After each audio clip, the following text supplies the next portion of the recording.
health standpoint, if not a political one.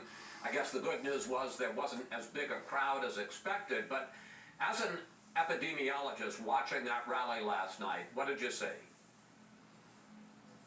Yeah, I thought that the rally was concerning in terms of public health risk. I think CDC's recent guidance was that the highest risk gatherings are those that are large, indoors, where people can't stay apart from each other more than 6 feet, and where people travel from out of town. And this rally met all of those criteria. And what I saw was that people were sitting quite close to each other. I didn't see very many people wearing masks. There were some people handshaking without hand sanitizer, lots of shouting. All of those things will plenty of masks. Given all of that, does the president's rally in Tulsa have the potential to be a super spreader of the virus? Here we go We have again. seen in the past few months around the world that indoor gatherings have been the source of most super spreading events. And those are events where one person can give the virus to many people.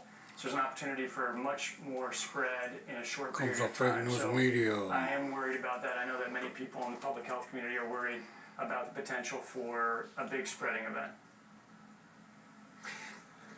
I want to pick up on that because a number of conservatives point out that a lot of the media and even some public health experts, not you, but some of your colleagues, didn't express the same concerns when there were tens of thousands of people taking to the streets in protests over the death of George Floyd. Many that was of no them problem. not wearing masks.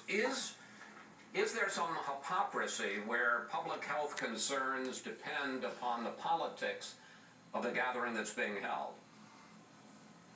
Well, they shouldn't depend on the gathering that's being held. I think the public health principles are the same, whether it's for one purpose or another. I certainly sympathize with the motivations of the demonstrations that have gone on across the country, but I do worry that they are an opportunity for spread. I think it's a little bit, or even more than a little bit different than having a large indoor gathering.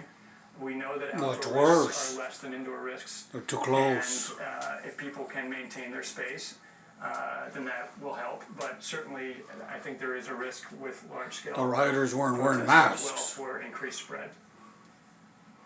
Let me ask you about that because there has been some testing of protesters after the big events in Minneapolis and New York.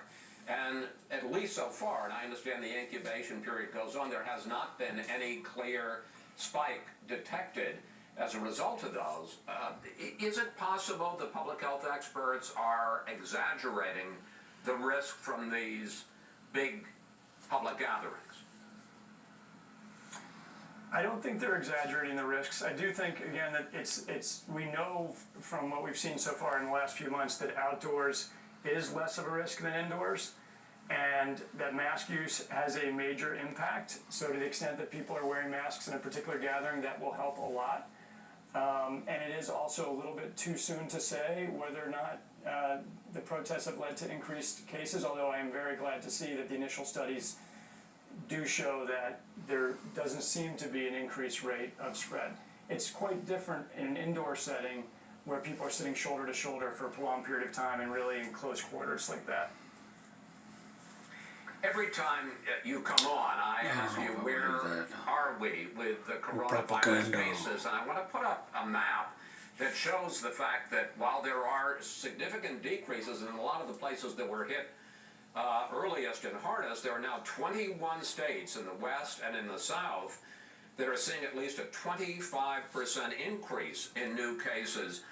Dr. Inglesby, how much of that do you think is just the fact that we're testing more people? How much of that is real? Do you think is the fact that maybe we're reopening too soon? And how much of that do you think is that there is in fact a spread, a spike in the virus in some of these states where there has been reopening? I think it's a combination of more testing and a real an important spike in many cases, in many states across the country.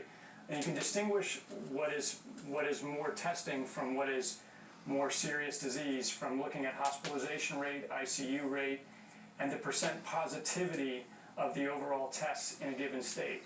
And in many states, in the ones that you just showed, particularly Arizona, Texas, the Carolinas, Florida, what we're seeing is increased positivity in testing, and in many cases, increased hospitalizations, so serious illness happening. Some fake That's not results. just because we're doing more testing in the state. That's because there is more serious disease in the state. Put in the So that's why statistics. Do you think some of those states, doctors should pull back of the reopening? Should if they're in phase 2, go back to phase 1, or even go back into partial lockdowns? Here we go again.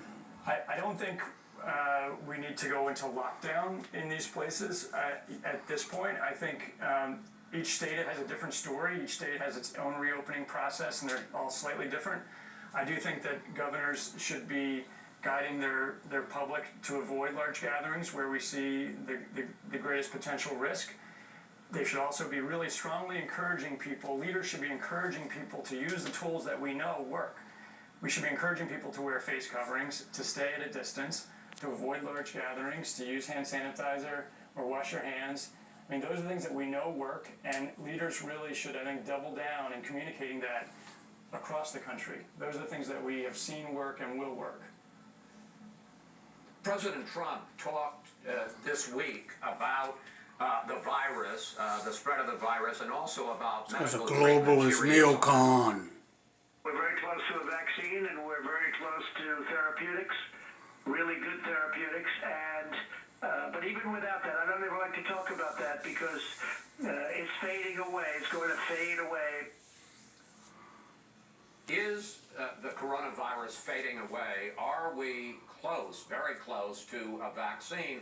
And the World Health Organization said this week that we are in a, let me get it right, a new and dangerous phase of COVID-19. Best case, how long are we going to be living and dealing with this virus? Well, the first thing to say is it's not fading away. The U.S. has more cases than it's had in many, many weeks. If you compare us to other parts of the world, our numbers are on the rise. The European Union, last week we had 25,000 cases in a particular day, and the European Union had 4,000 cases. So it's not fading away in the U.S. It's not fading away in the world. There's something on the order of 70 or 80 countries where the virus is on the rise. So it's a serious, serious pandemic, and as the WHO said, we are in a new phase of intensity in many parts of the world. Vaccine development is going as quickly as it's ever gone for any vaccine in the world, and there are a couple of vaccine trials that are really ramping up in the next month. So that's all good news, but we don't know yet whether and when that vaccine will work. We hope we'll have vaccine by the end of this year, but I don't think we can count on it yet. So I think people really need to focus on what they can do to decrease transmission while we wait for a vaccine, and continue to do the things that we know work in terms of preventing spread. Dr. Inglesby, thank you. Thanks for your time on this Father's Day. Always good to talk with you, sir. Up next, we'll discuss Joe Biden's widening lead in the polls and who's on the VP shortlist with Biden's senior advisor, Simone Sanders.